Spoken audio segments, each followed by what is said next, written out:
Halo teman-teman, selamat datang kembali di AudioTube channel novel kita.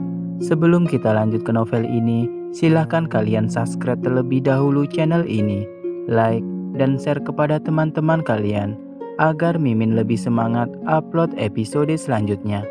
Kalau sudah, Mimin akan melanjutkan membacakan sebuah novel yang berjudul Cinta dan Dendam Bos Mafia di episode kelima. Selamat mendengarkan.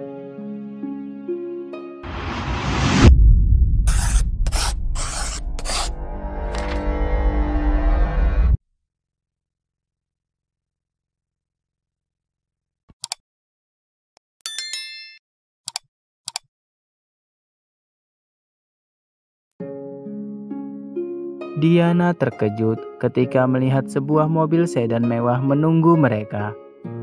"Kupikir kita akan jalan-jalan," tanya Diana. "Sekarang, apakah kau menyadari mengapa aku menyebutmu bodoh?" jawab Theo. Diana menjadi sangat bingung. "Apa maksud perkataanmu?" tanya Diana dan menatap langsung pada Theo. Kemudian Theo menepuk kedua tangannya. "Itulah mengapa aku memilihkanmu mengenakan gaun pesta pada malam ini," kata Theo dengan senyum menyeringai. "Aku tidak ingin pergi ke pesta," jawab Diana sinis. Theo tersenyum. "Kau akan menyukainya. Ini adalah upacara pertunangan." Diana menjadi terkejut mengapa seorang gangster bisa pergi ke pesta pertunangan. Tetapi setidaknya dia bisa keluar dan memiliki kesempatan untuk melarikan diri. Dan Diana mengikuti kemauan Theo untuk pergi ke acara pesta itu. Beberapa belas menit kemudian, mobil mereka telah tiba di tempat tujuan dan aula perjamuan didekorasi dengan sangat baik. Sepertinya ini adalah acara orang-orang kalangan atas. Kemudian Theo turun dari mobil. "Aula ini terlihat sangat buruk. Apakah mereka orang miskin?" kata Theo menghina. "Jika kau tidak menyukainya, mengapa kau datang ke sini?" tanya Diana. "Untuk kau sayang, ayo kita masuk," jawab Theo.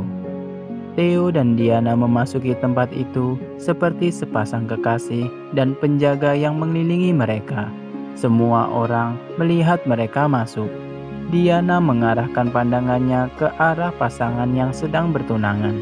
Diana memandang pasangan itu dan terkejut melihat Adrian yang bertukar cincin dengan gadis lain. Cincin dari tangan Adrian terjatuh setelah melihat Diana. Adrian segera turun dari panggung untuk mendekati Diana, tetapi penjaga menghentikannya. Adrian bertanya pada Diana, "Siapa pria di sampingmu? Di mana kau selama ini?" Air mata dari wajah Diana mengalir membasahi pipinya. "Aku hanya hilang selama 3 hari dan kau sudah terlibat dengan gadis lain," kata Diana dengan sinis bertepuk tangan. "Kau benar-benar pria yang setia pada kata-katamu. Selamat. Semoga kau hidup sengsara. Dasar pria brengsek. Selamat tinggal," kata Diana keras. Kemudian Diana meninggalkan pesta. Adrian hancur karena dibenci oleh Diana. Theo menjadi terdiam untuk bereaksi terhadap situasi tersebut. Semua wartawan media mengelilingi Adrian dan mengajukan beberapa pertanyaan tentang Diana.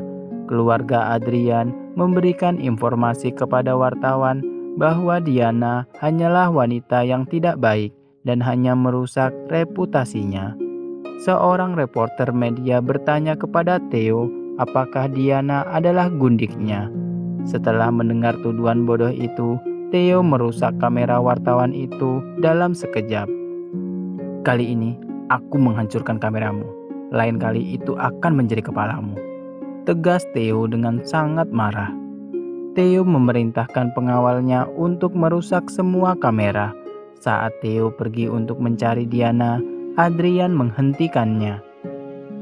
"Apa hubunganmu dengan Diana?" tanya Adrian kepada Theo. Kemudian Theo berhenti dan berbalik. "Dia wanita yang kucintai," kata Theo. Diana terus-menerus menangis. Diana tidak tahu harus pergi kemana. Keluarga pamannya telah mengusirnya dan sahabatnya Nina berada di luar negeri bersama pacarnya. Adrian adalah satu-satunya pilihannya, tetapi dia telah mengkhianatinya. Dia hanya mempercayai Adrian, tetapi Adrian telah merusak kepercayaannya. Diana bahkan tidak punya ponsel. Dia mulai meminta bantuan orang asing, tetapi tidak ada yang cukup murah hati untuk membantunya. Beberapa preman melihat kesusahannya dan ingin memanfaatkannya. Mereka mulai membuat komentar menjijikan yang membuat Diana sangat tidak nyaman. Diana mengancam mereka. "Pergi kalian bajingan," kata Diana. Mereka semakin mengganggunya. Diana mencoba menampar salah satu dari mereka, tetapi dia gagal. Salah satu preman itu mencengkram tangan Diana. Saat itu, salah satu preman itu terjatuh. Diana melihat ke belakang dan melihat bahwa Theo menendang kepalanya. "Siapa yang memberimu hak untuk menyentuh wanitaku?" teriak Theo dengan mata ingin membunuh. Dia mulai memukuli mereka dengan kejam. Setelah dia berhenti memukuli para preman itu, dia menatap Diana yang gemetaran ketakutan. Theo mendekati Diana dan Diana mundur. Sebuah mobil datang dengan kecepatan penuh. Diana tidak melihatnya, tetapi Theo melihatnya. Dia berkata, "Berhenti berjalan, atau aku akan membunuhmu," kata Theo. Kemudian Theo mendorong Diana dan memeluknya sehingga Diana tidak terluka karena terjatuh. Diana berterima kasih padanya karena telah menyelamatkan hidupnya 2 kali. Theo menjadi senang mengetahui bahwa Diana kini telah membuka sedikit pintu di hatinya untuknya. Kemudian dia menyadari bahwa dia bisa berpura-pura dan terus berpura-pura. Dia datang dengan marah ke arah Diana dan meraih lehernya. "Bukankah aku sudah memberitahumu untuk tidak merayu pria lain?" ucap Theo geram. Diana berjuang untuk bernafas. Cengkramannya semakin erat. Han datang dan membebaskan Diana.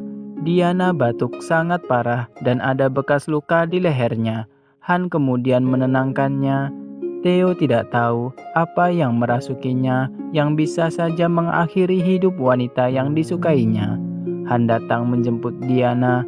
Theo tidak bisa menahan diri dan menendang Han di dadanya begitu keras hingga terdengar suara tulang rusuk yang retak.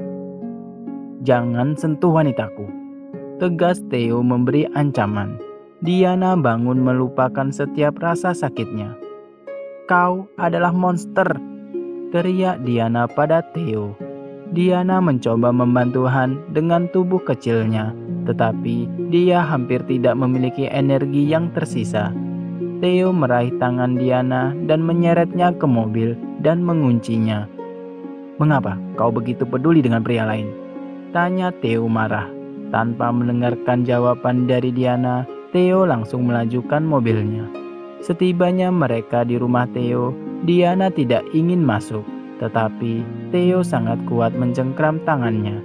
Terlihat ada memar di tangan Diana. Diana mencoba melonggarkan cengkramannya, tetapi tidak ada yang bisa dia lakukan. Dari rasa sakit dan cedera fisik, Diana kesulitan mengatasinya. Diana mulai mengalami kesulitan bernafas. Awalnya, Theo tidak menyadarinya, tetapi setelah melihat kondisi Diana, Theo menyadarinya. "Aku tidak bisa bernafas. Aku tidak bisa bernafas," kata Diana berulang kali. Theo sangat khawatir tentang Diana dan menggendongnya. Diana memandang Theo dengan pandangan kabur. Theo membaringkannya di tempat tidur dengan hati-hati. Beberapa menit kemudian, anggota geng Theo menggodanya karena sudah beberapa kali Theo terlihat mondar-mandir gelisah mengkhawatirkan akan keadaan Diana. Jam dinding menunjukkan pukul 10 malam. Setelah 1 jam, Diana terbangun. Diana mendengar Theo berkata bahwa kita harus membawanya ke tempat lain. Dia bisa melarikan diri dari sini karena dia tahu daerah ini. Diana tidak ingin membuang waktu karena setelah malam ini dia tidak akan punya kesempatan untuk melarikan diri. Theo datang ke kamarnya. "Apakah kau baik-baik saja sekarang?" tanya Theo. Tanpa menjawab pertanyaan Theo, "Aku ingin makan apel sekarang," pinta Diana. Theo menganggap permintaan Diana sangat aneh. Kemudian Diana langsung turun menuju dapur. Theo berkata bahwa ada pembantu rumah tangga yang akan memenuhi permintaannya. Diana melihat sekeranjang buah dan mengambil apel dan pisau. Dia melihat pisau itu dengan gembira dan kemudian bertanya kepada Theo, "Apakah Anda ingin aku aman?" tanya Diana. "Apa yang kau maksud dengan perkataanmu itu?" tanya Theo kembali. "Berikan pisau itu," kata Theo yang melihat Diana mengarahkan pisau ke perutnya. "Biarkan aku pergi atau aku akan membunuh diriku sendiri," kata Diana mengancam. Theo tetap tenang. "Berhenti bercanda dan jangan berpikir kau sepenting itu bagiku," kata Theo. "Baiklah kalau begitu," kata Diana yang tidak main-main dengan ancamannya, dan kemudian Diana memasukkan pisau ke tubuhnya. Tetesan kecil darah keluar dari tubuhnya. Darah merah terlihat jelas menembus pakaiannya. Diana ternyata serius dengan ancamannya. Dia tidak ragu untuk melukai dirinya sendiri. Theo ketakutan untuk pertama kalinya. Bersambung. Halo, terima kasih ya sudah menyimak audio ini. Kita akan bertemu lagi di episode selanjutnya. Sampai jumpa. Bye.